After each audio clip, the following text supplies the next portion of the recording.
Well, shifting our focus now, Ukrainian authorities say Russia fired its biggest ever drone barrage on the country. This just hours after U.S. President Donald Trump called his Russian counterpart crazy and warned Moscow risk new sanctions if it kept up its deadly bombardment. Now, officials said for 3 consecutive nights, Russia has pummeled Ukraine with large-scale drone attacks, saturating its air defenses and killing at least 13 people on Sunday. Ukraine's Air Force said Russia fired 355 Shahed-type drones, including decoys, in the largest drone attack of the invasion between Sunday night and early Monday. It included 9 cruise missiles launched by the Russian forces. Ukrainian President Vladimir Zelensky claimed that Russia is counting on a prolonged war. All the more so as Russian strikes are becoming increasingly brazen and large-scale every night. Over 900 attack drones launched against Ukraine in just 3 days, along with ballistic and cruise missiles. There is no military logic in this, but it is a clear political choice, the choice of Putin, the choice of Russia, the choice to keep waging war and destroying lives.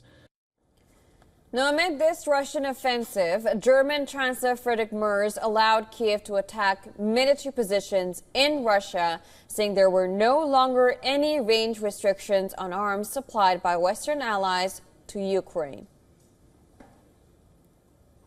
There are no longer any range restrictions on weapons delivered to Ukraine, neither from the British, nor from the French, nor from us, nor from the Americans. This means that Ukraine can now also defend itself by, for example, attacking military positions in Russia. However, the Kremlin said any Western decision to lift range limits or arms delivered to Ukraine would be dangerous and at odds with peace efforts. Earlier, Donald Trump on social media said he always had a very good relationship with Vladimir Putin, but he has gone absolutely crazy. In a rare rebuke of the Russian leader, he also said that Putin wants all of Ukraine, not just a piece of it. But if he does that, it will lead to the downfall of Russia. This after Trump indicated that he was absolutely considering increasing sanctions on Moscow.